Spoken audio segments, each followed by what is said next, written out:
Este panel trata principalmente sobre liderazgo, sobre historias de vida, así como historias que han pasado en algunas organizaciones, las cuales ha habido un desarrollo continuo.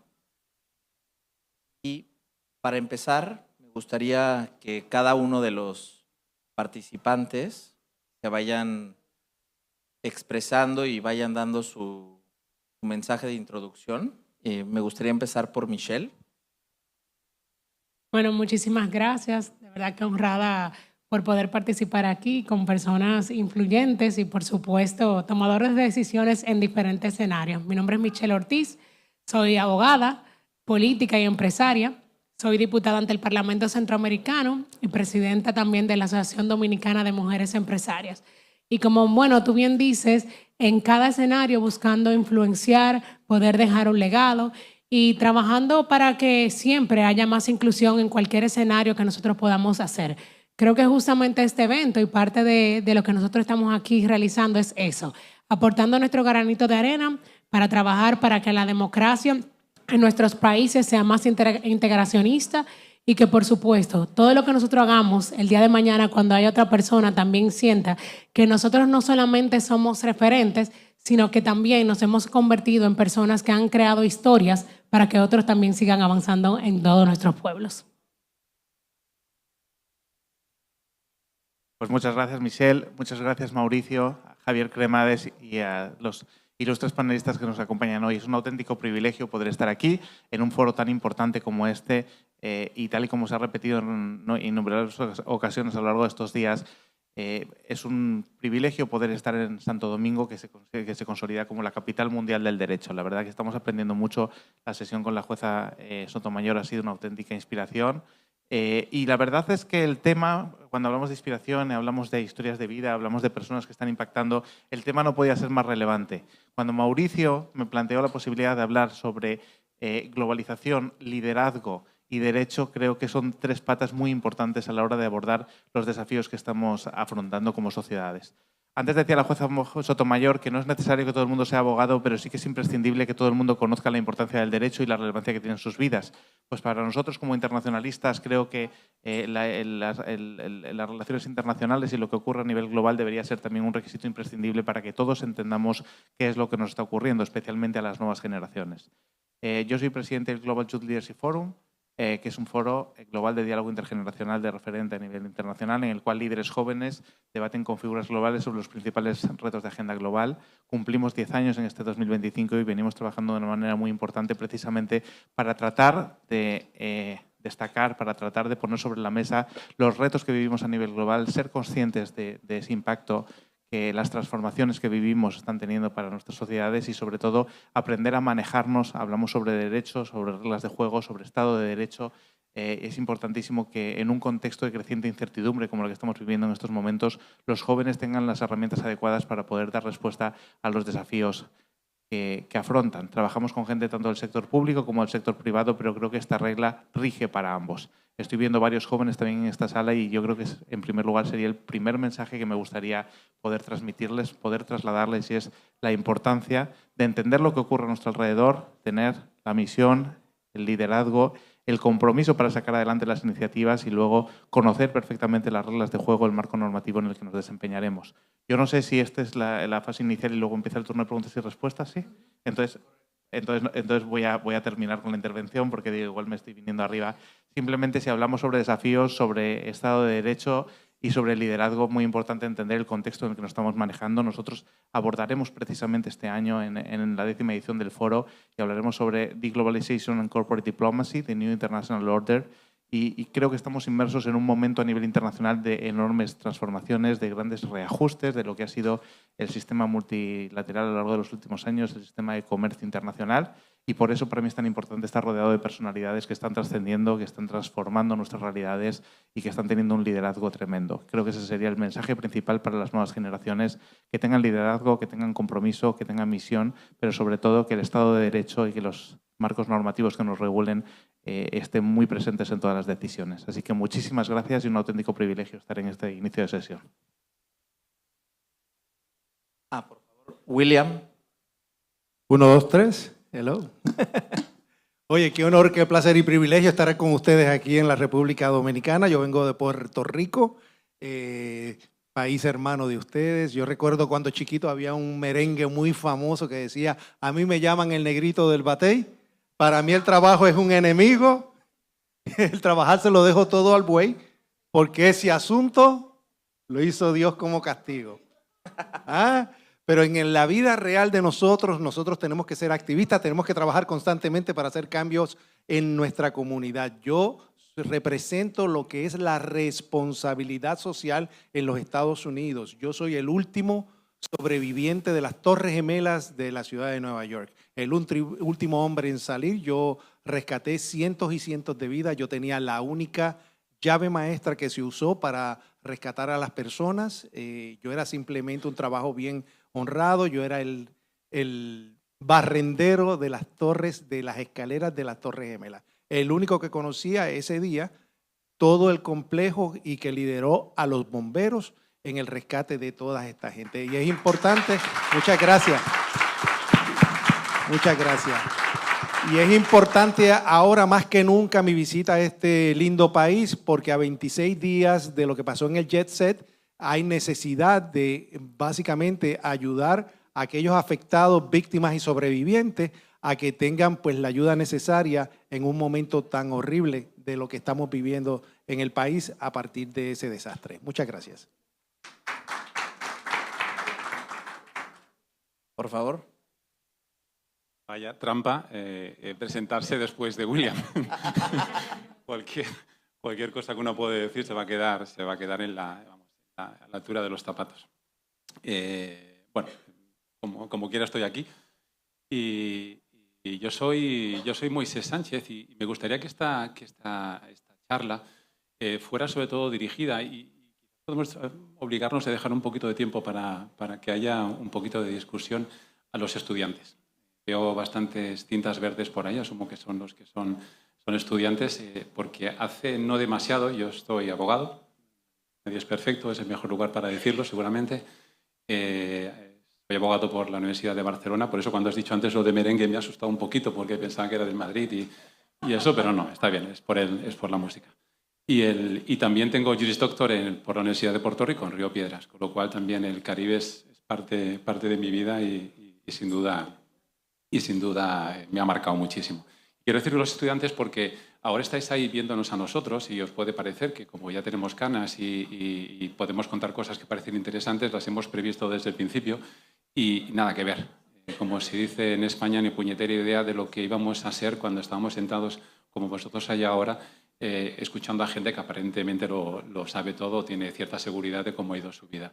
En absoluto, en absoluto. O sea que os animo también a que eso que vosotros estáis viendo y lo que sois, siempre le pongáis un puntito de sentido y sobre todo que nos preguntéis en qué momento tenéis que elegir la pastilla azul o la pastilla roja para evolucionar. Yo, como digo, soy abogado, estuve 15 años trabajando en despachos de abogados, entre ellos Garrigues, en España, probablemente uno de los más grandes en el país, con oficinas en diferentes lugares, y después era por evolución para el departamento de Money y mercados regulados, estaba asesorando a Private Equity, luego entré un poquito más eso en Private Equity Funds y Venture Capital y después junto con un socio pues saltamos cada uno de su silla y creamos un fondo de Venture Capital hace 10 años. Ese fondo de Venture Capital actualmente tiene una plataforma de Venture Capital, actualmente tiene 5 fondos, más o menos 500 millones bajo gestión y estamos a punto de lanzar 2 fondos más que probablemente tripliquen, Dios mediante, esa cantidad a final de año. La idea o mi reto hoy es a la altura de William en cuanto a lo que voy a explicar, pero también establecer un punto de relación entre ese rule of law y el impacto social que podemos hacer a través de emprendedores y gente que efectivamente está basada en el talento local. Gracias. Gracias. Y bueno, por último me presento. Yo voy a fungir como moderador el día de hoy. Mi nombre es Mauricio Junquera. Yo soy abogado mexicano. También abogado certificado en España y en Europa, socio de mi despacho, Junquera Legal. También colaboro con Cremades Calvo Sotelo. Igualmente soy patrono de la World Law Foundation y es un gusto estar aquí con ustedes y muchas gracias por estar en este foro. Para comenzar, me gustaría que Michelle nos platique alguna de las reflexiones o historias de manera personal que ella ha atravesado durante su vida para hoy ser una mujer de éxito y de estar posicionada como un referente dentro de la sociedad. Bueno, muchas gracias. Yo creo que lo primero que tenemos que hablar, más que el éxito, es como muchas veces entendemos que el fracaso significa que todo se derrumba. Las verdaderas oportunidades de éxito vienen ahí, cuando más turbulencias recibimos, cuando entendemos que todo ha terminado. A lo largo de mi vida, corta, pero bien nutrida y pues digamos que productiva más que nada, he tenido la experiencia de vivir en varios escenarios. El primero de ellos fue como en algún momento me postulé para ser diputada y pues entendía que había luchado por todo eso, era bastante joven y no podía haberlo logrado. Y lo que quiero decirlo aquí es, lo primero es que para mí las reglas no estaban claras y el derecho, que era lo que tenía que primar, muchas veces nos juega incluso en contra. ¿Por qué digo eso? Cuando vivimos en un país que, a pesar de que existe una democracia sólida, que cada día pues se fundamenta y que va avanzando, no necesariamente los mecanismos, por ejemplo en este caso de elección, son necesariamente lo más claro y va muchas veces en detrimento. En mi caso, digamos que en ese momento, porque no pertenecía a un partido mayoritario, sino que a uno minoritario. Entonces, en ese momento cuando me vi allí, que dije, trabajé más de 4 años, pensé que iba a poder lograr algo, tenía el favor del pueblo en los votos, tenía el favoritismo en las encuestas, pero no logré para lo que trabajé. ¿Qué hago? ¿A qué me enfrento a partir de ahora? Si muchas veces nos preparamos para lograr una cosa, pero no estamos viendo el abanico de oportunidades que vienen después de eso. A pesar de que me había formado, que había logrado, o sea, tener una carrera de ser abogada, una maestría en negocios internacionales, pues me tocaba, digamos que en ese momento, reinventarme. Y ahí es donde nosotros tenemos el mayor de los retos, donde inicia la verdadera construcción de una carrera de éxito. ¿Por qué? Yo decidí, que es una frase que le atribuye a mi madre, a quien agradezco que está aquí acompañándome, a no ser víctima de mis fracasos, sino guerrera de mis experiencias. Y con esa frase decidí movilizarme, decidí que podía seguir avanzando y ver un nuevo abanico de oportunidades. Vengo de una familia que es una combinación un poco extraña, donde tengo un papá empresario y una mamá política, que no es lo que suele pasar en un país y digamos que en un escenario donde normalmente los hombres en el mundo de la política son los que lideran y no necesariamente las mujeres, pero veía su gallardía, veía cómo en su momento logró un hito histórico de convertirse en la primera mujer presidenta y fundadora de un partido político y dije, es allí donde quiero ser. Quiero construir y ser distinta a lo que mucha gente pues pudiera hacer. ¿Y cómo puedo hacerlo? Trabajando, esforzándome y preparándome cada día para lograr eso que yo quiero hacer. Una frase muy poderosa cuando pensé que no podía, digamos que culminar mi tesis por un tema muy personal que me había pasado, mi madre me dijo, tú vas a repetir conmigo esto y es lo que me digo cada vez que pienso que no puedo alcanzar algo. Yo quiero, yo puedo y yo voy a lograr lo que deseo. Lo que usted se proponga, si tiene el favor de Dios, si está en su propósito de vida, usted lo va a lograr. Usted tiene que esforzarse y ser valiente, como dice la palabra, para hacerlo y en base a eso trabajo cada día para hacerlo. Soy embajadora de una prestigiosa universidad española que se llama Spain Business School y eso llegó cuando yo pensaba que no podía lograr nada. O sea, mi talento, alguien, y agradezco al rector que me acompaña hoy aquí, lo vio alguien. Dijo, ella tiene un talento para construir, para hacer una magia. Y esa magia la estamos haciendo y agradezco en esta oportunidad de poder estar aquí como presidenta de la Asociación Dominicana de Mujeres Empresarias. Una combinación poco usual para una joven con apenas 35 años, combinar un perfil político y empresarial y poder destacarse. No se debe a mí, se debe a la crianza que recibí de mis padres, se debe al favor y la lucha que ellos tuvieron y a toda la red de apoyo que uno recibe. Como bueno, pues lo tengo aquí en Mauricio, lo tengo también en Jacobo, David, cada uno de los que siempre están allí para que uno pueda brillar. Y particularmente a las mujeres les quiero decir, cuando una mujer brilla, no brilla ella. Le abre las puertas a que más mujeres puedan sentarse en una silla a tomar decisiones. pueda sentarse para que seamos las tomadoras de decisiones. Y ojalá, con el perdón de los hombres, que mañana en este panel seamos más mujeres las que estemos sentadas aquí contando también nuestra historia. Porque ahí no es trabajar en la paridad. Y yo no creo en que tiene que ser un asunto de igualdad, sino más bien un asunto que nosotros empujemos para que seamos más. Brillen con luz propia. Abracemos realmente la sororidad para que nosotras podamos estar en el lugar que nos corresponde y en el escenario donde nosotras seamos únicas y con ese empuje podamos hacer que otras también mañana se sienten y también sigan siendo más aplaudidas que nosotras. Claro. Muchas gracias. Gracias por compartirlo.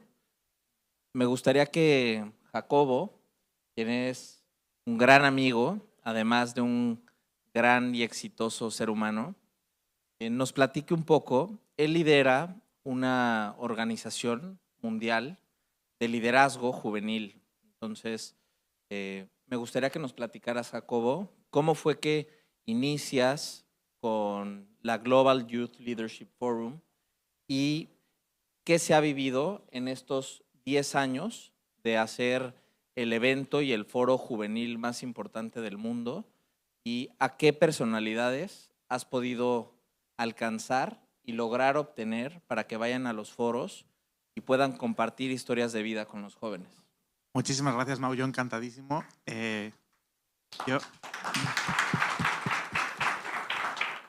Lo primero que quería decir es que espero, Michelle, que pongan más sillas para la próxima sesión, que no nos vayan a sacar a nosotros.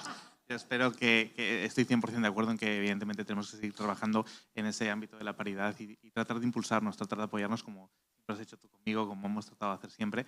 Y es un auténtico privilegio encontrar. Y me preguntaba Mau sobre un poco lo que ha sido esta iniciativa. Pues yo lo voy a contar en términos duros. A mí me gustaría que la parte más subjetiva la dijeras tú, porque lo has vivido desde fuera. Sabes que como la iniciativa la lanzamos nosotros, hablar de uno mismo siempre es más complicado. Pero creo que lo más importante a lo largo de estos 10 años que hemos venido trabajando, y lo comentaba también antes Michelle, es la gente de la que nos hemos rodeado. Creo que lo fundamental, sobre todo cuando hablamos con los chicos, para mí las dos cuestiones fundamentales es el trabajo duro y la gente de la que te rodeas. No fallar a las personas que trabajan contigo, tratar de buscar ese apoyo en personas, tanto de vuestra edad como personas mayores que puedan ejercer como mentores. Y eso ha sido fundamental para la siguiente cuestión que has planteado, Mau.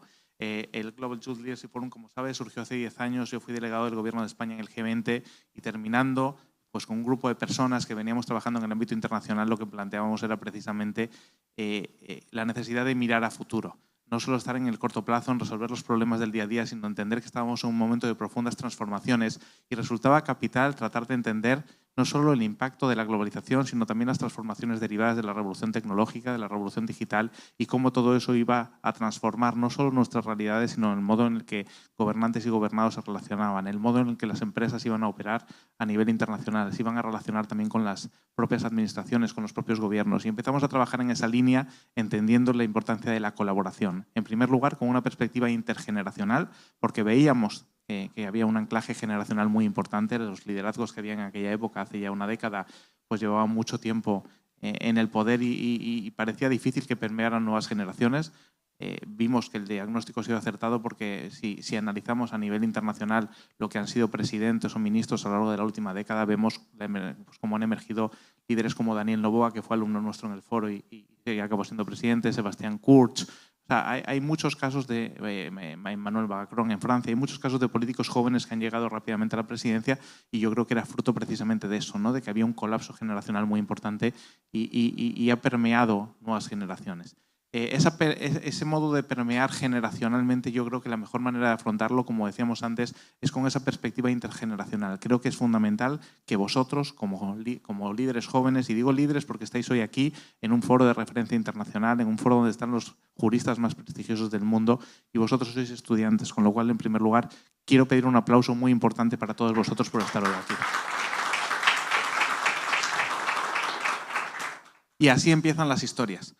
Como comentabas antes, no hay una píldora, no hay una hoja de ruta, ninguno sabemos lo que nos va a llevar. Pues probablemente el origen de historias maravillosas como las que hoy se están planteando aquí estén en esta sala, estén en ese pasillo, están en ese café que os vais a tomar con gente que os va a inspirar, que os va a orientar y que os va a acompañar.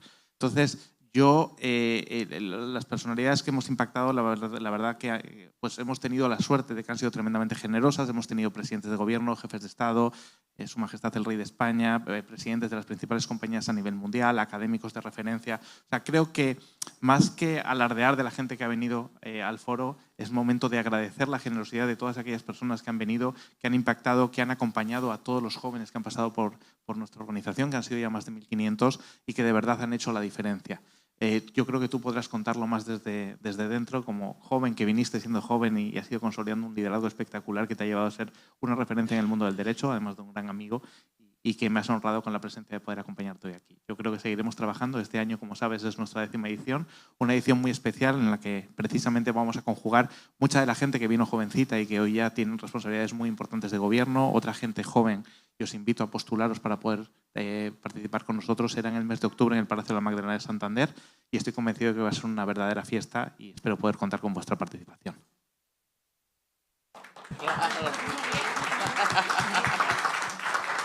Sí, pues les platico un poco para complementar lo que comentó Jacobo. Yo he tenido la oportunidad de asistir al foro que organiza la Global Youth Leadership Forum, que es un evento que se hace en España, en Santander, y se hace en el Palacio de la Magdalena. El Palacio de la Magdalena es un lugar que era una de las propiedades de la Casa Real de España, de los reyes, y ellos ya hace algunos años decidieron donar la propiedad a la ciudad. Hoy la administra la ciudad y en este lugar, que es un palacio espectacular porque está en una península rodeado de agua, muy bonito, con unos jardines muy bonitos, es donde se lleva a cabo el evento.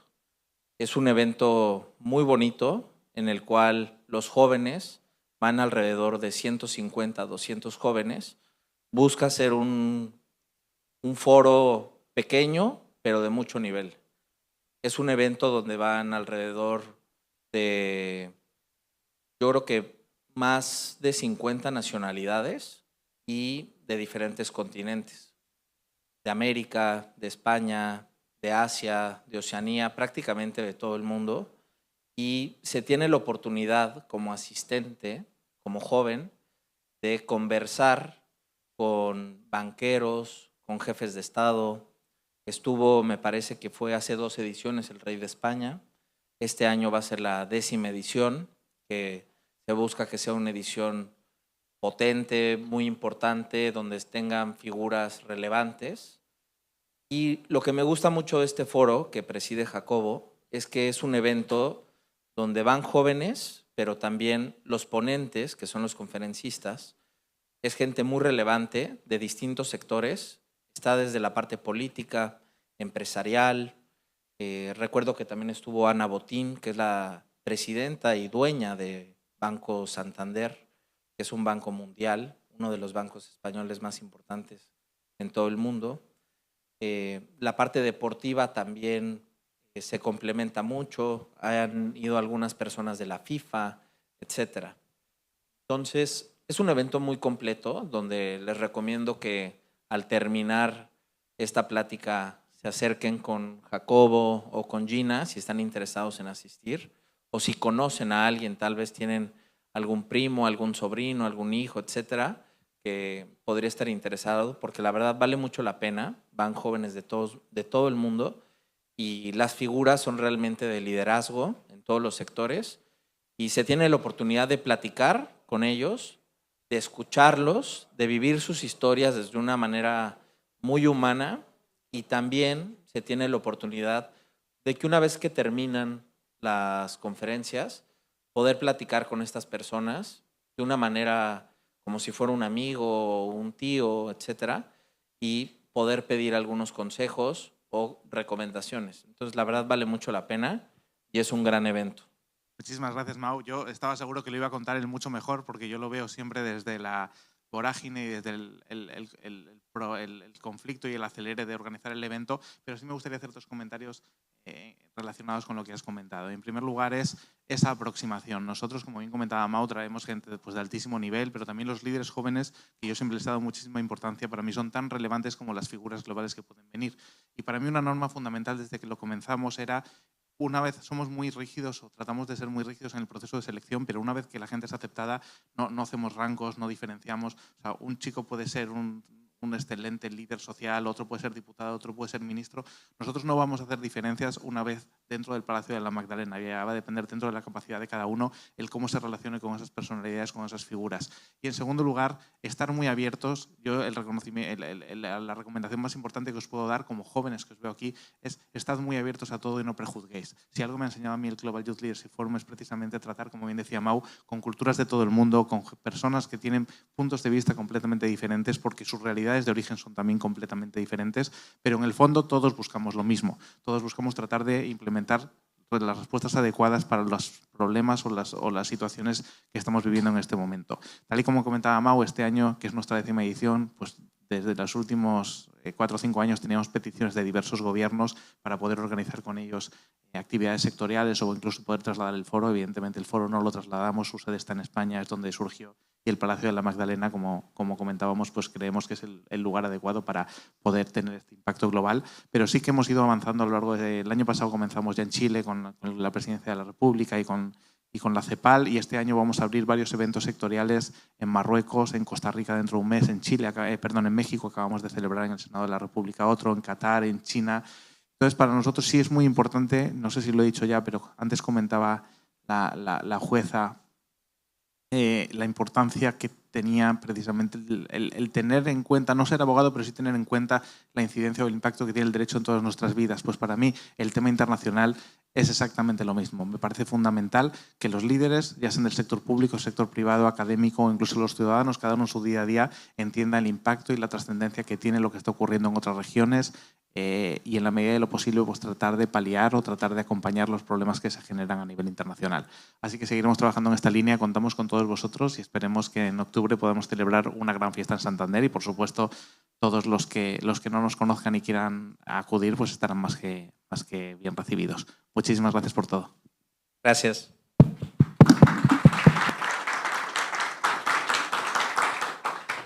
Ahora me gustaría que Moisés nos platique un poco de lo que hacen en Mundi Ventures, cuál es esa connotación y relación con el mundo de la tecnología y del tema de las empresas. Entonces, por favor. Pues lo primero, te agradezco que me des la palabra antes que a William. No, porque lo primero que te iba a preguntar es que cuando haces la película, si Netflix ya Cerrar con broche de oro. Está bien. La verdad es que yo tenía preparado un rollo macabeo, porque no sabe nunca, ¿no? Cuando le invitan a participar en un panel, siempre se pone en el más formal de los casos. Y la verdad es que agradezco mucho el sentido más familiar de esta charla y sigo invitando al público para que también intervenga. Mundiventus es una serendipia bien aterrizada. Es decir, para un poco como decía Michelle, las cosas no pasan sin provocarlas. También Jacobo lo decía, el talento está, pero es verdad que no hay nada más frágil que el talento, en la medida en que el talento, me refiero realizado, no el potencial. Y eso es algo en lo que nosotros nos hemos enfocado. Y quizás el punto no inspirador, pero cómo se puede llegar a manejar la posibilidad de desbloquear talentos ajenos. Quien no tiene talento solemos estar al lado de la inversión y inviertes en la gente que sí que lo tiene, ¿no? Y eso tiene que ver, como decía, con una serendipia bien aterrizada. Yo pues, tuve 15 años trabajando en despachos de abogados, con fondos y M&A. Ahí pues conocí a mi socio, Javier Santiso, que para entonces era director de innovación de Grupo Telefónica, antes responsable de expansión de Grupo BBVA en Latinoamérica, por tanto una relación muy profunda con este continente. Y de ahí empezamos a pensar que ¿por qué no hacemos lo mismo de una manera diferente? Es decir, poner al emprendedor y a la emprendedora en el foco de todo. No al rendimiento que va a generar, que también, si lo haces bien lo otro, sino al emprendedor y la emprendedora. Y para eso los primeros fondos que logramos levantar Al principio íbamos como a la salida de la iglesia, pues pidiendo con un cepillo, un limosna. Somos unos chicos muy majos, bien intencionados y verdad que vamos a hacerlo bien, etcétera. Ahora, afortunadamente, las cosas han cambiado después de mucho esfuerzo nuestro y de los emprendedores y emprendedoras en los que estamos invertidos. No cabe ninguna duda. El equipo son ellos, nosotros somos gestores que ayudan, simplemente. Y realmente lo que hicimos es, con un concepto muy de diáspora, primero con el sur de Europa y después lo ampliamos a manera global. Y ahora con el fondo nuevo que estamos lanzando en Latinoamérica, lo vamos a aplicar en esta región también. Es decir, invertir en aquellos emprendedores y emprendedoras, en ese caso eran españoles que estuvieran en España o fuera de España o extranjeros que decidieran venir a España a poner cualquiera fuera la procedencia, sus proyectos de emprendeduría. Y nosotros lo que hicimos es apelar a los high net worth individuals, esa palabra un poquito anglosajona o muchito anglosajona, que básicamente es la gente que tiene relevancia y que tiene dinero por castigo. Y ahí pues logramos pues más o menos unos... el proceso tomó 2 años y pico. O sea que estuvimos picando piedra después de saltar de nuestros trabajos. Mi mujer estaba embarazada del segundo hijo, me hizo una pregunta que todavía no tiene una respuesta clara. ¿Tú eres tonto o qué? ¿Por qué saltas ahora cuando pues bueno, tenemos una situación un poquito sensible? Y realmente lo que hicimos es aunar este tipo de personas haciéndole un pellizquito en el alma, no tan solo por la rentabilidad financiera, pero al final el presidente de PepsiCo, que es un español, que es Ramón Laguarta, la presidenta de Mercerono, que es una de las grandes farmacéuticas europeas, el de Carrefour, 3 consejeros de Nestlé, etcétera, etcétera, etcétera. Al final uno se va dando cuenta que la diáspora de su propio país, fuera del país, es súper importante. Eso pasa a los puertorriqueños de una manera loca, los dominicanos también. Mexicanos ya ni cuento, porque además atrayeron mucha diáspora extranjera. El apelar a ese puntito, al final lo único diferente que hicimos es apelar ese pellizquito del alma de aquellas personas que además de dinero tenían un talento y experiencia como para asesorar a los emprendedores y emprendedoras que estaban intentando desarrollar una propuesta de valor en el vertical donde ellos tenían esa experiencia. Al final, imaginaros una emprendedora que está desarrollando un proyecto sobre retail y que se sienta con el presidente de PepsiCo para explicarle cuál es su idea. El feedback que recibe es como una carta a los Reyes Magos, básicamente. Y ahí lo que hicimos es construir 2 fondos, uno de 50 millones, luego otro segundo de 50 millones. Después nos fuimos por serendipia también, Mapfre, la aseguradora, nos invirtió por primera vez en su historia en un fondo de Venture Capital y decidió que fuéramos nosotros. Construimos una relación bastante potente, no solo por la rentabilidad financiera, pero también por la ayuda que nosotros hacíamos identificando aquellas propuestas de valor que además sean necesarias para su propuesta de innovación. No hay nadie de Mapfre aquí, supongo, pero el Departamento de Innovación de Mapfre tenía un Commodore 64 y un Spectrum, que son dos de esas chatarras del Pleistoceno, y por tanto tenía un reto muy importante y nosotros ahí le ayudamos. Ahí construimos 2 fondos en algo que aparentemente no es muy sexy, que es Insurtech, que es la tecnología aplicada al mundo de los seguros, pero al final los seguros es tener cuidado de las cosas importantes, no solo las que tenemos, sino también quitar contingencias, aquello que si pasa nos saca fuera del juego en una evolución material, económica y personal de lo que vamos a hacer. Os contaré unos cuantos ejemplos en los que hemos invertido y han generado ese efecto social, pero además tienen que ser proyectos que no solo tengan ese efecto de impacto social, sino que además solucionen un problema para los stakeholders, es decir, para las corporaciones que están en ese sector. Es decir, hay que construir la relación de que sea algo que beneficie con lo que ganan dinero las grandes corporaciones y a la vez solucione unos problemas que puedan tener ciertas capas de la sociedad. Pues en el ámbito de los seguros luego volveré, y el quinto fondo en el que estamos ahora, pues también un poquito por serendipia, Vitex, que como sabéis es la holding de retail, fashion retail que tiene Zara, Massimo Dutti y otros. También nunca había invertido en Venture Capital y decidió que nosotros podíamos ayudarles en ese aspecto, insisto, además del financiero, en el de ayudarles a su proceso de estrategia de innovación. Tenemos un fondo de 100 millones que básicamente lo que hace es identificar aquellas propuestas de valor de una manera muy holística, materias primas, distribución, consumo, robótica, etcétera, etcétera, lo cual también es muy interesante. Vuelvo a Insurtech muy rápido y a Latinoamérica, pues, y FinTech es como vamos, donde estamos lanzando este siguiente fondo. Y al final lo que nosotros hemos visto, pongo 2 ejemplos, uno puertorriqueño, que es Raincoat, que es una startup puertorriqueña que Jonathan González, un chico magnífico, que básicamente ha desarrollado un sistema para parametrizar, una palabra que me costó aprender en su momento, los riesgos asociados a los cambios, a los eventos climáticos o provocados por el cambio climático. Huracanes, etcétera, etcétera, que en Puerto Rico es algo que, de lo que no son ajenos, también aquí en República Dominicana. Básicamente lo que genera esa solución, que básicamente establece una manera indubitada cuando se produce un evento y por tanto activa la cobertura por parte de las aseguradoras, lo cual quita un montón de problemas y genera un peace of mind, una tranquilidad en los asegurados. Dice, bueno, pues esto parece un poco aburrido. Básicamente lo que hace este sistema es que permite en este momento a 80.000 pequeños explotadores agrícolas, sobre todo en México, Colombia y Sudáfrica, el tener acceso a un seguro. Tiene un bajo coste que a su vez le permite tener acceso al préstamo, al crédito, que a su vez le permite llevar a cabo la explotación agrícola. Parece una tontería, pero llevar a cabo una explotación agrícola o no llevarla significa establecer un criterio de dignidad en lo que se refiere no tan solo a él, pero a su familia. Ahí estamos en básicamente el 75% de los que están utilizando este producto jamás habían tenido ningún tipo de producto de seguros y son decenas de miles de explotadores agrícolas, pequeños granjeros, que efectivamente ya tienen esa posibilidad. A eso me refiero. Estamos dando nuevos clientes a las aseguradoras de una manera indubitada, estableciendo un criterio de ganancia para ellas y a la vez decenas de miles de pequeños agricultores tienen la posibilidad de dignificar su trabajo haciendo posible esa parte. No sé si ha empezado el Barça ya, porque estoy oyendo también la radio por ahí. Creo que era mañana la semifinal con el Inter. No, todavía no. Okay.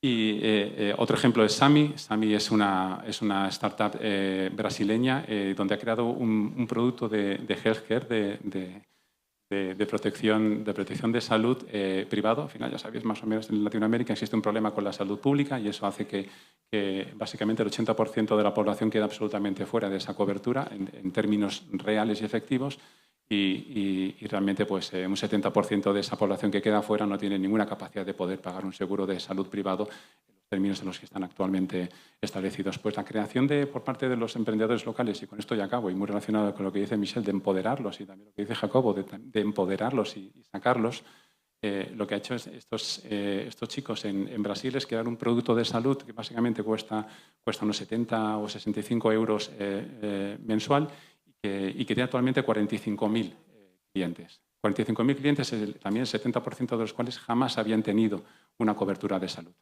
Este producto ha sido creado solo por emprendedores locales, de hecho, emprendedor y emprendedora locales. Eso significa que solo los emprendedores locales, y ahí es donde quiero incidir mucho, son los conocedores de la necesidad real de su comunidad, de su ciudad, de su país. No hace falta irse al otro lado del mundo a copiar nada. Los emprendedores locales son los que mejor rentabilidad generan en la medida que establecen un contenido que efectivamente está alineado con las necesidades reales. Yo vivo en un apartamento, no hace falta que tenga asegurado el jardín, porque no tengo jardín. Básicamente es un ejemplo un poco grosso modo, pero realmente ejemplifica. Las condiciones de salud a las cuales están expuestas estas personas en Brasil son estadísticamente unas y por tanto no hay que cubrir las otras, ¿no? Y por ahí generas esas coberturas de sanidad para estas personas y sus familias. De nuevo, decenas de miles de personas que por primera vez han tenido una cobertura de salud y por tanto si les pasa algo, como sabéis el 50% o no, pero el 50% de las bancarrotas familiares que se producen en Latinoamérica tienen que ver con el pago de la factura de salud de los hospitales. Cuando a ti te pasa eso, lo primero que haces es sacar a los hijos del colegio para ponerlos a trabajar, para no perder la casa, y ahí tienes otra generación perdida. Y de nuevo estamos en cuál es el talento que no hemos estado aprovechando en su momento, que existía, pero es muy frágil y existía, y sobre todo el talento que tiene que ver con el ámbito de género, donde nosotros lo que establecemos, además, cuando invertimos, y con esto sí que acabo, es establecer una paridad no en la creación de la startup, porque al final lo crea quien lo crea, pero sí en el management que tiene que tener la startup en un plazo de 3 años después de nuestra inversión. Es decir, se trata de invertir en aquello que desbloquea las posibilidades para que la gente pueda adquirir una dignidad a través de poder desarrollar su vida profesional, económica y, por tanto, familiar y personal. Ese es el enfoque que nosotros tenemos después de 10 años donde hemos ido teniendo todos los errores que se puedan imaginar y en la chapa de pintura del coche, del carro, tenemos tantas marcas y de todos los colores que puedan imaginar. Gracias, Moisés. Y por último, para cerrar con broche de oro, me gustaría escuchar un poco, de manera breve, la historia que tuvo de vida, que dio un cambio de 180 grados en la vida de William y que también tiene cosas muy bonitas, esa historia, que hubo mucho dolor o sufrimiento, pero también hubo cosas muy positivas y muy buenas que salieron de un evento que le cambió la vida. Entonces, por favor, William. Muchas gracias. Un honor, un placer y un privilegio estar aquí con ustedes. Gracias, Mauricio, por auspiciar mi visita. Pues básicamente mi historia pues le ha dado la vuelta al mundo. Han hecho infinidad de documentales en cuanto idiomas se puedan imaginar. Soy el único sobreviviente que da charlas a nivel mundial de lo que ocurrió. Yo era simplemente un barrendero, como les dije anteriormente. El 11 de septiembre yo emigro a Nueva York de Puerto Rico porque yo era mago, yo era ilusionista.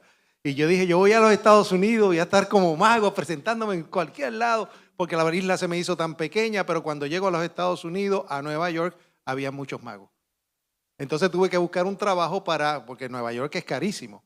Entonces, para poder pagar la renta, etcétera. Y yo dije, mira, las Torres Gemelas, déjame ver si consigo un trabajito allí. Busco un trabajo, lo único que tenían era el de barrendero. Ya, yo lo hago, eso es lo que me va a durar son 6 meses, hasta que yo dé el palo bien fuerte de ilusionista. Oye, cuando voy a ver, esos 6 meses se convirtieron en 20 años de mi vida en las torres. Yo era el que limpiaba la famosa esfera Corning que había entre las 2 torres. Inicialmente era frío, yo recuerdo que me ponían en noviembre con el frío que hacía del principio de invierno y yo congelándome. Y me dice un supervisor, mira, tenemos una mudanza bien importante de alguien súper importante, no nos han dicho a quién, que viene a mudarse en el piso 57 de la Torre Sur. Y necesitamos a alguien que se encargue de todos los empleados para hacer la mudanza. Y como tú siempre has mostrado liderazgo con los compañeros, todo el mundo te quiere, todo el mundo te hace caso, queremos que tú seas el encargado. Y yo, pues yo lo hago. Yo lo que no quería es estar en el frío congelándome. Yo voy y lo hago. Y me meto y hago la organización completa de toda la distribución del trabajo. Cuando finalmente llega el día de que va a venir el supuesto hombre importante, que no nos habían dicho quién era, pero oigo que le van a hacer una fiesta de bienvenida. Y digo, ¿fiesta? Voy a aprovechar para practicar la magia, ¿no? Entonces voy a la directora de la oficina y digo, oigo que van a hacer una fiesta, yo soy mago, y tengo experiencia organizando fiestas, si quiere yo les organizo la fiesta y le hago el show de magia de gratis, free. Y al gringo tú le dices free and free is good, free, ok. Y rápido me dijeron, dale. Y yo hago el show de magia y cuando vengo a ver el hombre que recibía la oficina era el hombre más poderoso de Nueva York, el gobernador recién electo, Mario Cuomo. Y el gobernador lo uso como parte del espectáculo y él queda encantado. Y al final del espectáculo me dice, si hay algo que yo pueda hacer por ti, pídemelo. Yo te lo concedo. Él necesitaba una nueva administración, tenía que llenar puestos. Y yo en mi humildad, lo único que le digo, Mr. Governor, está muy frío allá afuera, ¿será que puedo venir a limpiar acá adentro? Y él se echa a reír una carcajada como quien dice, este hombre me pudo pedir lo que quisiese y lo que me pide es simplemente venir acá. Y para hacerme sufrir me dice, déjame pensarlo. Y entonces ya finalmente vuelvo a la compañía a hacer mi trabajo de limpieza cuando al segundo día voy a ponchar mi tarjeta para comenzar y me dicen, Rodríguez, ya no trabajas aquí. Y ya me despidieron. ¿Qué pasó? ¿Qué hice? Y me dice, no. Te ha pedido el gobernador de Nueva York para que te vayas a trabajar en su oficina. Yo, ¿what? Y me voy a la oficina y empiezo a trabajar, empiezo todo ese proceso. Pero ¿qué pasa? Que cada vez que había una conferencia de prensa, el gobernador siempre estaba tarde. Y decía, envíen a Willy para que entretenga a los periodistas. Y entonces yo iba y hacía la magia y entretenía y muchas cosas. Y tanto así que el gobernador se quedó mirando y dice, este tiene algo. Me dice, Willy va a ser el que se va a encargar de todas las conferencias de prensa de ahora en adelante. Y yo era el que preparaba todas las conferencias, probaba los micrófonos. Obviamente yo tengo una presentación donde ustedes ven todas esas fotos de ese tiempo. Y fue tan lindo ese proceso porque después cuando yo vengo a ver cada vez que había una junta de legislación, y ustedes saben que es lo más aburrido que hay, decía el gobernador, envíen a Willy para que sea el que se encargue de los bizcochitos, el café, la dona, él es el que va a distribuir todo. Y eso eran horas donde yo veía cómo peleaban con el gobernador por poner un pequeño artículo en una legislación, cómo lo insultaban para llegar a conceder ciertas cosas o beneficios que necesitaban para recibir otras. Yo vi todo el proceso por 10 años. ¿Por qué? Porque a los 10 años pierde el gobernador, ya de que había ganado 3 veces, pierde las elecciones, ya esta última vez, y me envían nuevamente a mi compañía, porque el gobernador se va. Al enviarme a mi compañía, no había trabajo. La compañía me dice, el único trabajo que hay, Rodríguez, es un trabajo que hacía 3 hombres y lo van a cortar a un solo hombre. Si tú lo puedes hacer, te quedas con el trabajo. ¿Y cuál es el trabajo? Limpiar 110 pisos de escalera. Eso es una violación a los derechos laborales en cualquier parte del mundo. Y yo digo, ¿ustedes alguna vez han hecho 100 pisos de escalera? 20 pisos. 12 pisos. Al hacer 12 pisos, las rodillas les van a temblar tanto que al final del día le va a tomar a ustedes masaje porque las pantorrillas le van a estar temblando. Imagínate 110 pisos. A mí me tomó 1 año y medio aclimatizar mi cuerpo para poder hacer ese trabajo. Pero llegó el punto en que nadie lo podía hacer. Y yo, no, como típico latino, no me iba a quedar sin trabajo. Y lo hice y le vi fuerte hasta que ya nadie podía hacer eso. Me quedo yo con ese trabajo y pasa de esos 10 años, pasan 10 años más donde llega el 11 de septiembre. ¿Cuántos de ustedes se recuerdan lo del 11 de septiembre? Todos, ¿verdad? Que es una pregunta que yo hago en todas partes del mundo. Dice, ¿qué harías tú en un momento así? ¿Qué haces? Sí. ¿Y tú qué haces? Correr. ¿Y tú? Correr. ¿Y tú? ¿Qué tú harías? ¿Tú? ¿Qué tú harías? Salvar tu vida, exacto. En realidad uno no sabe que va a ser un momento de adversidad y de conflicto de tal manera porque es algo nuevo. Nosotros jamás habíamos recibido un ataque terrorista de tal índole. Yo recuerdo esto con mucho cariño, esta pregunta, porque yo la hice en México, en Mazatlán, y estaba lleno, alrededor de 2.500 personas en el Polibórum de Mazatlán. Estaba todas las cadenas de televisión y voy a uno de los mexicanos y digo, ¿qué tú harías en este momento? Y con todas las cámaras el tipo viene y me dice, yo me cago. Y así salió en televisión. Y así salió en televisión. Increíble. Pero en realidad no se puede culpar porque tú no sabes lo que vas a hacer en esa situación. Pues yo llego, un día precioso, un día lindo, yo tomo el teléfono y digo, no voy a trabajar. Nunca tomaba un día de enfermedad y llamo a mi supervisor, Anthony Saltalamaquia, y le digo, Anthony, no voy a trabajar, ponme un día de enfermedad. Y él me dice, no, estás loco, tienes que venir a trabajar, porque si yo no iba, a la compañía le daban una multa porque el trabajo no se había hecho. Y entonces, al yo notar la inseguridad de mi supervisor, pues yo dije, es tiempo de negociar. Digo, si yo voy, tú me firmas la tarjeta como que llegué a tiempo, ¿verdad? Y yo digo, sí, tú llegas. Mira. Entonces yo, con esa condición, regreso al trabajo, voy al trabajo. Era un día precioso, como dije, a las 8:46 estoy en el sótano de la torre número 1. Había 6 subniveles de sótano, el B1, B2, B3, y mientras estoy ahí hablando con el supervisor, a las 8:46, ¡pah! Una explosión tan fuerte que nos levanta en el aire, el techo se derrumba encima de nosotros, las paredes se rajan, la máquina de fax se cae en el piso, hay locura total, nadie sabe lo que está ocurriendo. Estamos en un sótano, no tenemos ventanas.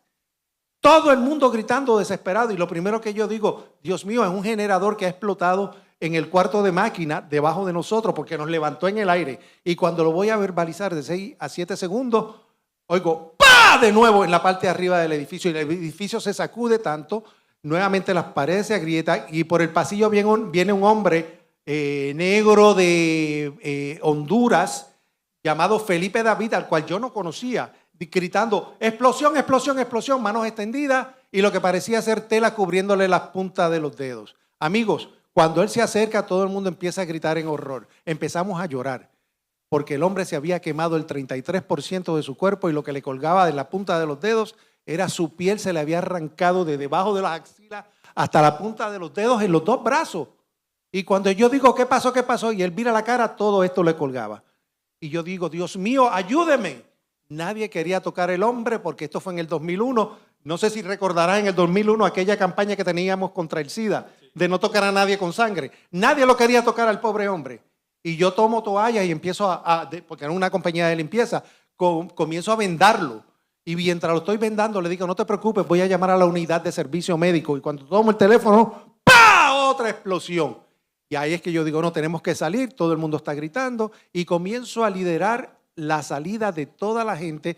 20 años en el edificio, yo conocí el edificio con los ojos cerrados. Le dije, síganme, yo sé la manera de salir. Y comienzo a liderar este grupo, me pongo al señor Felipe David en el hombro, porque nadie lo quería tocar. Y lidero toda la salida hasta fuera del edificio. Ahí nos damos cuenta de lo que había ocurrido. Veo toda la gente en la calle con la boca abierta mirando hacia arriba. Veo el agujero del edificio. Veo el fuego.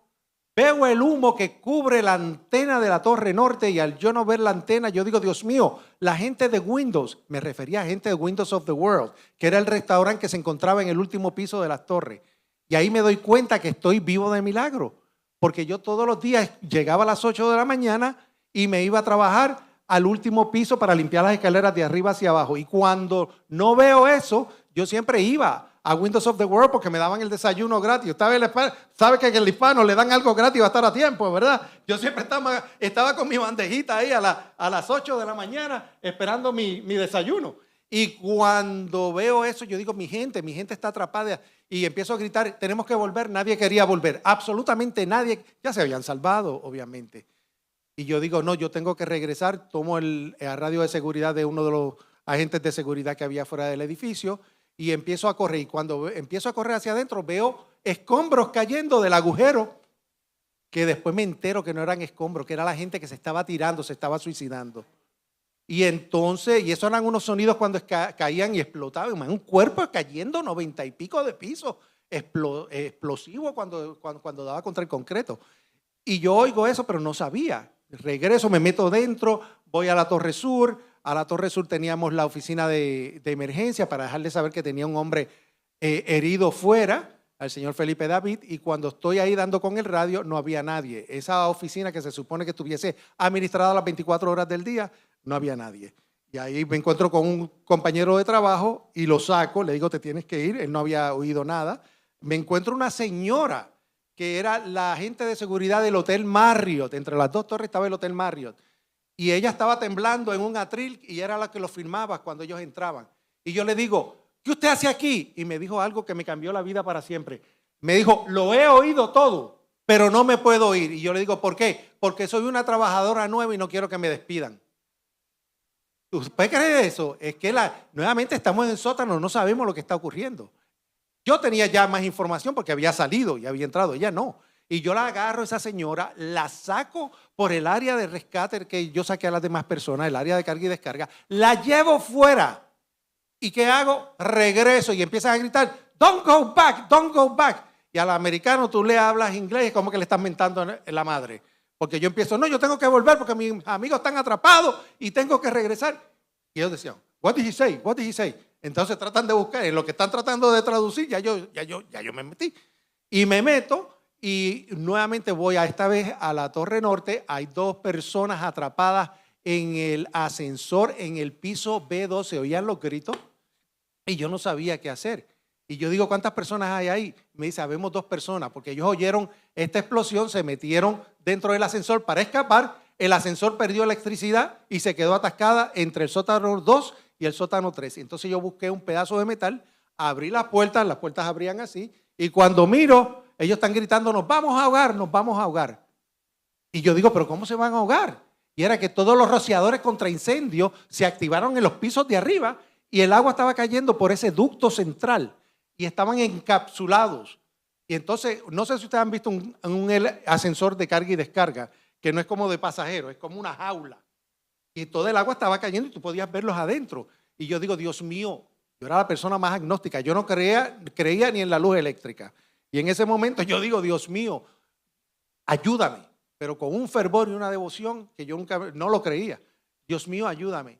Y como un flash me llega a la mente que en el área donde estaban los trituradores de basura, los electricistas tenían escaleras.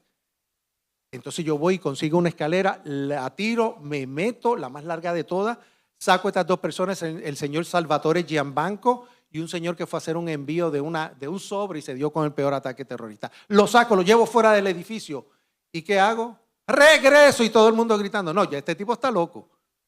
Ya este tipo está loco. Me meto esta otra vez y ahí me encuentro con David Lim, el oficial de la policía de Puerto, que me dice, Willy, tienes la llave.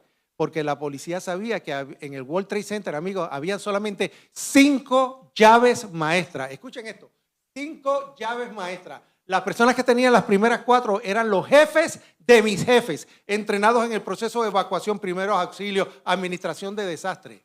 Se fueron corriendo con las llaves. Y la 5ª llave la tenía yo.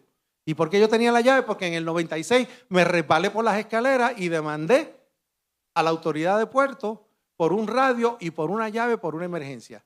Y no me la querían dar, pero como yo había trabajado 10 años en la oficina del gobernador, ya yo tenía un precedente de investigación que me habían investigado y me tuvieron que dar la llave. Entonces, yo digo, sí, tengo la llave, amigos, esta es la llave, le llaman la llave de la esperanza. La voy a pasar por ahí para que ustedes la puedan tocar y la puedan ver. Esa es la llave, la original. Y entonces, con esa llave llego yo al vestíbulo. En el vestíbulo están mis héroes, los bomberos de la ciudad de Nueva York. Y le dice el policía, por favor, síganlo a él. Él conoce muy bien el edificio y tiene la llave maestra. ¿Y por qué esa llave era tan importante? Porque cuando el avión impacta, las torres fueron diseñadas para oscilar por el factor viento. Pero osciló tanto por el impacto que se descuadraron los marcos de las puertas. Y todas las puertas eran de acero, todas. Entonces imagínate, si no se tenía la llave, los bomberos sí podían romper las puertas. El tiempo que tomaba romper cada una de esas puertas. Y eso abría todas las oficinas, todo. Entonces con esa llave yo abría las puertas, forzábamos la entrada, iba a las oficinas, abría las puertas para que la gente escapara y mientras iban escapando, yo iba liderando la salida de ellos mientras los bomberos hacían lo que estaban entrenados a hacer. Trabajar en grupo, entrar en grupo en varias partes para ver que no habían personas heridas y si había una persona herida, que había muchas, porque imagínese que usted tuviese un escritorio al lado de una ventana, todos esos vidrios estallaron. Y la gente tenía vidrios incrustados en la cara, en los brazos. Entonces, mientras ellos hacían eso, yo hacía ya el rescate. Para hacerle la historia corta, fui piso por piso abriendo las puertas hasta que me encontré 2 y 3 pisos por encima de los bomberos. Me enojo, en mi ignorancia yo estoy diciendo, esta gente no me está siguiendo. Y era que yo no entendía que yo estaba en mejor condición física que los bomberos, porque yo hacía las escaleras todos los días. De 10 años era mi rutina y no tenía equipo en la espalda como los bomberos. Pero en mi ignorancia yo estaba, imagínate. Y entonces yo subiendo y sacando gente, cuando alguien me dice, hay un hombre en silla de ruedas en el piso 27 que tiene un ataque de asma. Le digo a los bomberos, bajo 3 pisos, hay un hombre parapléjico y yo no sé cómo ayudarlo. Y me dice, no te preocupes, vamos a llegar al piso 27 y lo rescatamos. Yo abro la puerta del piso 27 y esta unidad de héroes entra y empieza a colapsarse uno por uno en el pasillo porque ya no tenían fuerza. No tenían fuerza. Y el policía me dice, Willy, ¿tú conoces este piso? Y yo, sí. ¿Dónde puedo conseguir agua? Yo digo, David, en el lado opuesto hay maquinitas de agua. Y me dice, vamos. Y yo, yo no tengo chavo. Yo buscando dinero, yo no tengo chavo. Cuando llegamos frente a la oficina, yo creo que la parte más jocosa de que pasó el 11 de septiembre en medio de la tragedia, es que el policía mira la máquina de agua y empieza ¡pa! ¡Pa! Y rompe el cristal de la máquina de agua. Y yo digo, no, coño, yo me voy de aquí, que esto es. Me van a culpar a mí, yo soy el boricua, este gringo va a coger y va a decir que fui yo el que rompí la máquina, yo me voy. Y me estoy yendo en el susto. Y vienen y me gritan, no, Rodríguez, regresa. Y yo busco unas canastas de basura y las lleno de las botellitas de agua, las distribuyo, llamo a mi mamá a Puerto Rico y mi mamá histérica, Willy, ¿dónde estás? En Las Torres, ¿para qué fue eso? Yo no sabía que el mundo entero esto lo estaba viendo televisado. Amigos, no, sigo solo, le digo, mami, no te preocupes, yo te llamo después, llego hasta el piso 39 solo, sacando gente, Ya en el piso 39 se oye el impacto de la Torre Sur. ¡Pah! Pero fuerte y tanto que en el radio se oye, perdimos el 65, perdimos en el 65, en el edificio de nosotros y se oye, pa, pa, pa, pa, pa. Una demolición interna, un derrumbe de piso por piso hasta el piso 44. Y en eso está el policía con 2 bomberos y me dice, Willy, vete. Y yo, no, yo voy a seguir. Dice, no, tú has hecho mucho y a ti no te pagan por esto. Y entonces yo digo, ok, yo me voy al piso 27, te ayudo con esa persona, pero regreso. Corro al piso 27 y cuando llego allá, están todavía tirados en el piso los bomberos. El señor con el ataque de asma está puesto en una camilla de esas, las camillas de rescate que no tienen rueditas, que las levantan anaranjadas. Y yo digo, tengo órdenes de sacar a este hombre. Se levantan 3 bomberos, así como de cansados y destruidos que se sentían, y me dijo, te ayudamos. Y comenzamos a bajar las escaleras, y cuando estamos bajando las escaleras, se oye el derrumbe de la Torre Sur. El derrumbe fue tan fuerte que el edificio donde yo estaba se sacude, las luces fosforescentes empezaron a romperse al unísono. ¡Pla, pla, pla, pla, pla, pla, pla, pla! Y llegamos al lobby, en el lobby me dice, habían bomberos en el lobby, uno de ellos me dice, prepara la ambulancia, prepara la ambulancia. Y yo voy hacia las puertas principales, que eran las puertas giratorias, que entraban a las Torres Gemelas, estaba todo destruido. Cuando voy a salir, que veo que el área está toda acordonada con la cinta amarilla que dice, escena de crimen, no pasar. Y cuando miro detrás de la cinta está la policía. Y me ven y empiezan a gritar, don't look back, no mires hacia atrás, no mires hacia atrás. Y cuando te dicen no mires hacia atrás, ¿qué tú haces? Y eso fue lo que yo hice. Yo miré hacia atrás y vi lo más horrible que he visto en mi vida, amigos. Vi todos los cuerpos de la gente que se tiró. Cuerpos irreconocibles. Gente que lo único que todavía era pelo y tela y masa humana, nada más. Tú no sabías lo que era una pierna, un brazo, no lo sabías. Y yo empiezo a gritar y cuando bajo la cabeza, ¿qué veo? Una de las últimas señoras que yo ayudé a escapar, que estaba en shock en el piso 33, la he encontrado partida por la mitad. Cuerpo reconocible, para mí que ella dijo, me salvé. Y en ese momento, a lo mejor cuando salió, un vidrio de las ventanas ha caído y como una guillotina la partió por la mitad. Y yo veo eso y empiezo a llorar y a gritar, Dios, ¿qué es esto? Dios, ¿qué es esto? Y en ese momento oigo, corre, corre, corre. La gente está corriendo al cruzar la calle, pero al frente mío hay un camión de bomberos. El edificio mío empieza a derrumbarse, lo único que yo veo es el camión.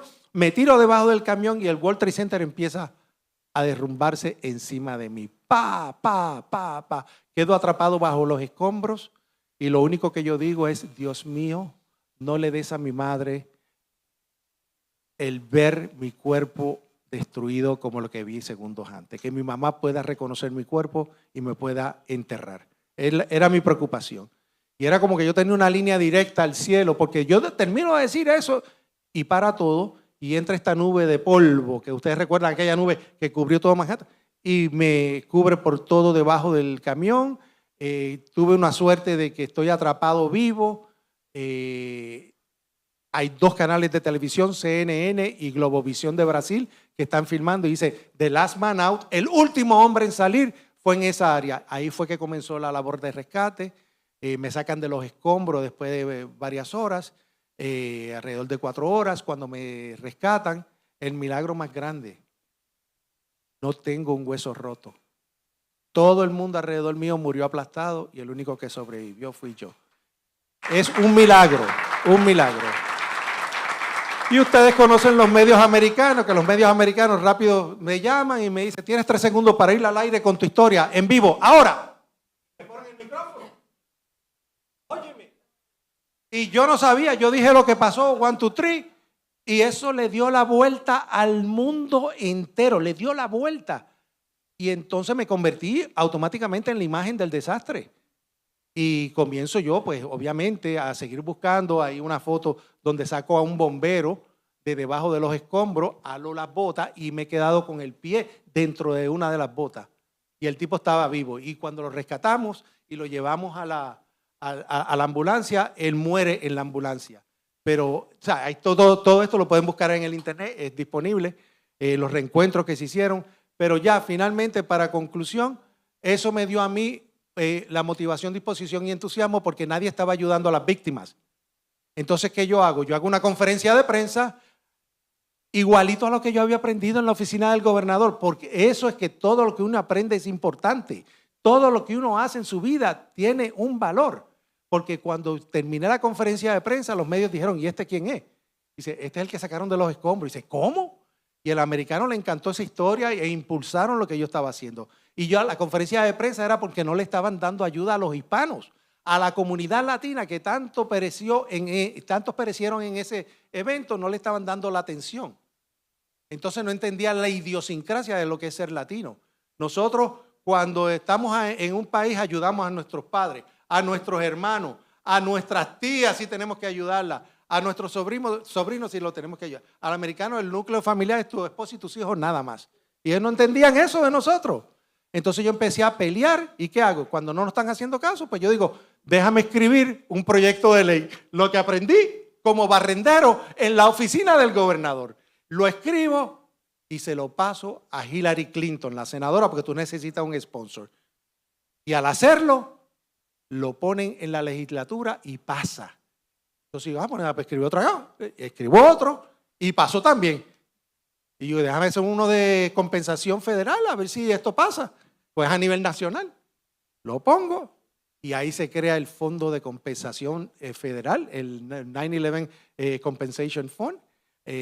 Soy una de las 5 personas que fuimos al Congreso también para que se creara la famosa comisión del 11 de septiembre porque el gobierno no quería investigar lo que había pasado. Entonces nosotros presionamos al gobierno a hacer la comisión. Y de ahí empecé a hacer programas, beneficios, etcétera, sin ser político. Y fue tanto el éxito que dicen, vamos a llevar a este hombre a la Casa Blanca, me llevan a la Casa Blanca, me reconocen en la Casa Blanca. Bush dice, este es el hombre que necesitamos para conseguir el voto latino. Mira, me querían usar. Y yo digo, ok, Mr. President, I have no job. No tengo trabajo. Y me envían al Instituto de Gobernación, aprendo todo lo de gobernación. ¿Y qué hago? Demando a Bush, el mismo que me mandó a coger la clase. Demandé a Bush por la investigación del 11 de septiembre y cuando vine a ver, pues me convertí en un activista sin querer hacerlo. Pero me di cuenta de algo muy importante, que es lo que le quiero dejar a ustedes. Si yo, como barrendero, con todo lo que aprendí, pude cambiar la historia de los Estados Unidos estableciendo leyes, programas y beneficios para víctimas de terrorismo, ustedes que están estudiando, que tienen las habilidades del entrenamiento, tienen el certificado, una vez se gradúen, ustedes pueden hacer 10 o 20 veces más de lo que yo he hecho. Porque cuando ustedes hacen algo con convicción y es moralmente correcto, siempre van a tener éxito. Y ese es mi mensaje para ustedes. ¿Qué has hecho por los demás hoy? Eso es lo que yo siempre digo. ¿Qué es lo que yo hice por alguien hoy? Y entonces eso le va a ustedes dar la motivación, disposición y entusiasmo de tener éxito. Muchas gracias. Gracias. Por favor. Deme la pregunta.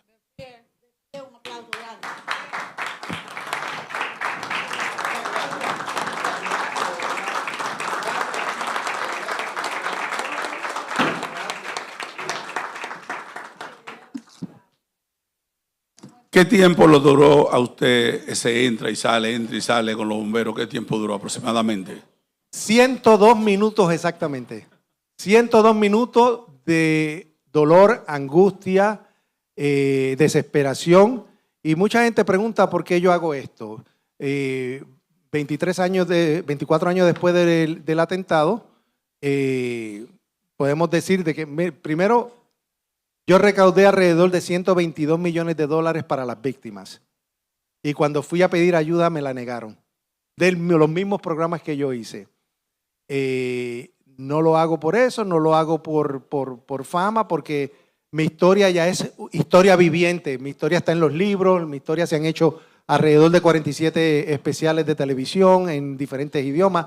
Lo hago por algo muy simple. Glorificar esa segunda oportunidad que Dios me dio para hacer un cambio y porque se lo debo a la memoria de las 200 personas, 200 amigos yo perdí el 11 de septiembre. Y ellos no tienen la facultad de clamar por justicia y esa es mi responsabilidad, ya que yo sobreviví.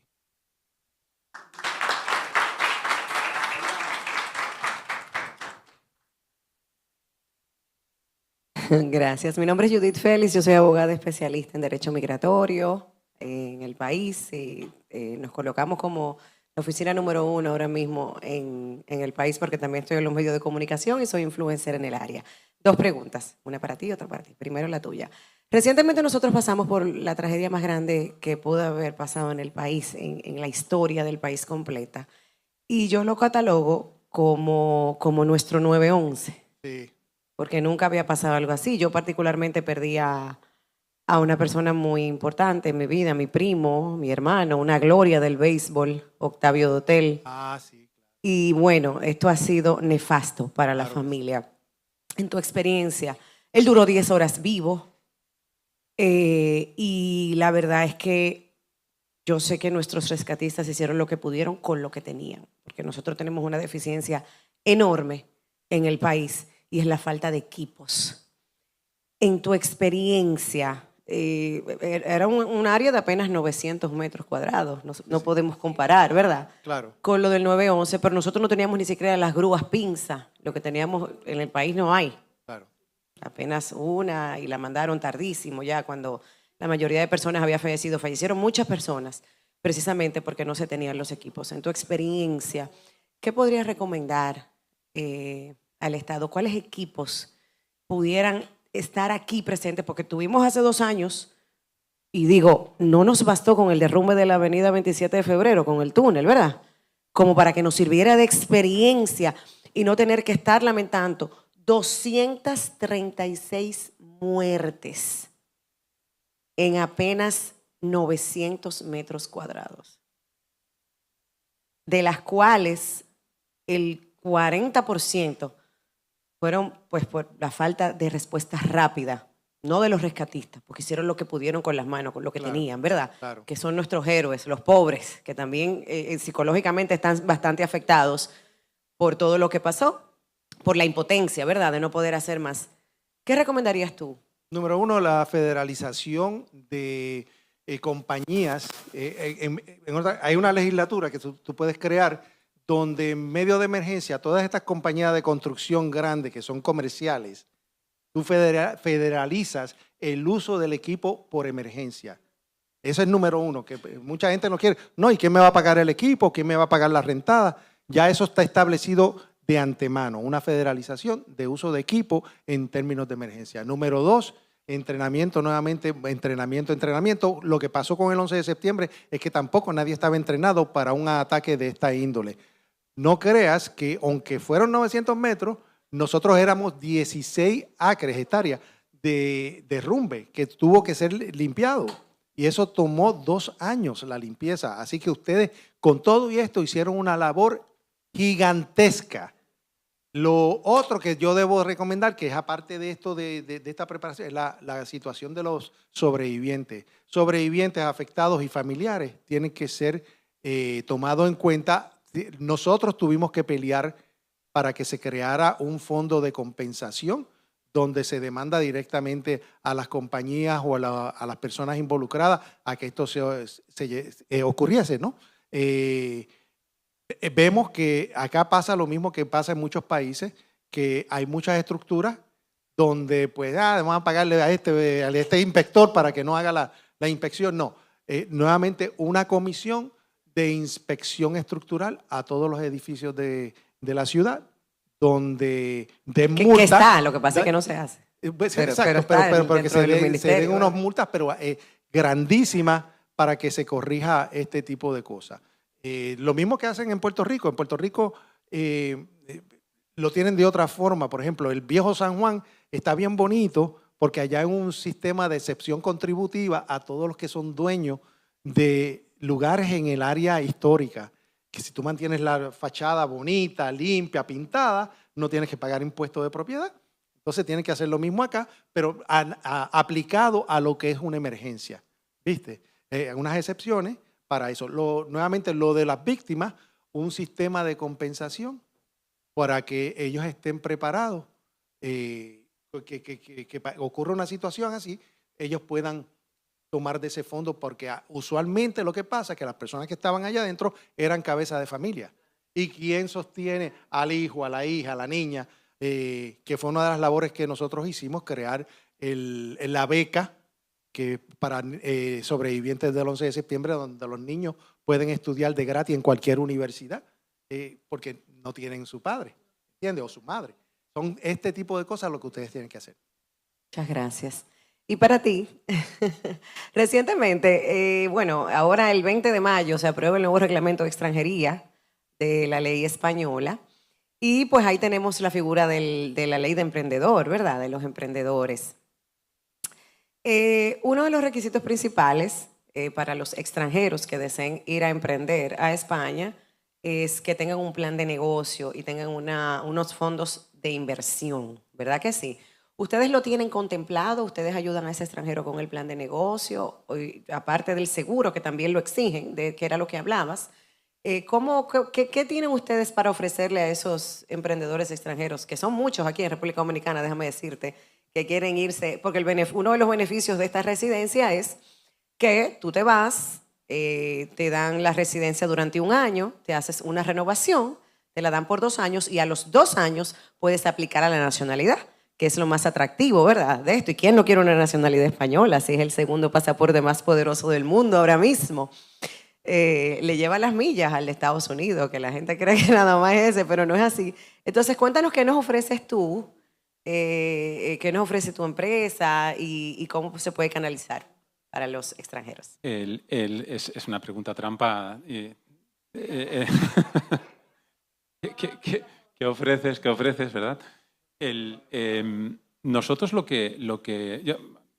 yo creo sinceramente que el emprendedor tiene que formarse de una manera global y tiene que intentar emprender en su propio país y luego trasladar ese proyecto fuera de su país, convertirlo en regional, etc. Pero la única manera de generar, y luego contesto a tu pregunta, no estoy desviándome, la única manera de generar riqueza local es que los emprendedores se queden donde están. Al final, si tú retienes el talento, generas un ecosistema mucho más sano, porque además van a tener que rentar oficinas, casas, van a tener hijos, van a tener que llevarlos a las escuelas van a estar adaptadas a las nacionalidades que tú estás trayendo, porque el talento atrae a más talento. Si los inversores invierten aquí, no necesariamente tienen que invertir en la diáspora que se va a otros países. Realmente lo que estás haciendo es fortalecer el ecosistema de emprendeduría en un país donde como España. España tenemos sol, tenemos paella, tenemos fútbol, a veces, depende del fin de semana, pero no tenemos petróleo, al final, si únicamente nos vamos a salvar es gracias al talento que se pueda generar. Pero si ese talento se va afuera, lo que tenemos es una sangría. Y esa sangría realmente es desperdiciar la calidad que hay en cada país. Con esto no estoy diciendo que no tengan que irse a formarse fuera y que además tengan la experiencia de, como digo, de tener esos choques en la chapa y pintura del carro. Mi consejo siempre es establecer los requisitos para que se invierta en un país. Los fondos internacionales vayan a ese país a invertir. La República Dominicana ha empezado a hacerlo, lo ha hecho muy bien. Hay ciudades que lo han hecho desde hace mucho tiempo y sigo sin evitar tu pregunta, que la contestaré ahora. Ciudades como Miami, que estaban fuera de toda órbita de inversión, ahora son un hub de inversores. Lisboa, que estaba simplemente pues, ahí con el fado llorando sus propias penas, se ha convertido en uno de los hubs más importantes de emprendeduría y que más inversión atrae. Está a niveles de Barcelona, Madrid, en el sur de Europa. Y realmente lo que han hecho es insisto, retener el talento y atraer talento y, por tanto, generar también necesidades de formación. Las universidades son más exigentes, las locales, para proveer de ese talento. Ahí se genera un tejido súper sano, súper positivo y, además, muy constructivo para la sociedad. Esa sería mi primera propuesta. La segunda es que en aquellos talentos que entienden que la oportunidad va a estar fuera, por el motivo que sea, se tiene que establecer un criterio en los países. Además, en Europa, pues para mal o para bien, tenemos una federación, que es esa Unión Europea, donde hay muchos fondos precisamente para eso. Y además en España lo que tenemos es una responsabilidad ya no de primos hermanos, de hermanos con Latinoamérica, para ayudar a que el talento, sea donde sea, tenga una posibilidad de salir. Hay fondos, nosotros estamos en uno de los fondos que tenemos una base, más o menos un 20%, para ayudar a aquellos emprendedores y emprendedoras que vienen de fuera con proyectos interesantes. No, soy emprendedor porque mi mamá me ha dicho que soy muy guapo y muy listo y muy de todo, y efectivamente, tiene que ser algo interesante. Y para eso tiene que haber un filtro de calidad y de realidad. Y a veces lo que simplemente se tiene que ayudar a que eso se construya, ese plan de negocio que comentabas antes que pide la ley, para que no sea simplemente que yo quiero ser emprendedor, o yo quiero ser cantante, o yo quiero ser mago, o héroe de las Torres Gemelas, ¿qué tengo que hacer? ¿No? Porque tengo esa disponibilidad o predisposición para hacerlo. Ahí sí que hay unos fondos, que para nosotros tenemos un porcentaje de uno de los fondos, pero hay fondos europeos que básicamente, y fondos de COFIDES, que es una agencia española de cooperación internacional, precisamente para apostar por aquellos emprendedores, en este caso latinos. Nosotros en el fondo que estamos lanzando aquí en Latinoamérica tenemos 25 millones de esta agencia española. Simplemente para invertirlo desde Río Grande hasta Ushuaia, obviamente con el Caribe incluido, pero también hemos llegado a un acuerdo con ellos de que son también inversiones en Latinoamérica, aquellas inversiones en emprendedores y emprendedoras latinoamericanos que se van a otro país, siempre y cuando nosotros les exigimos que no se olviden del país de origen.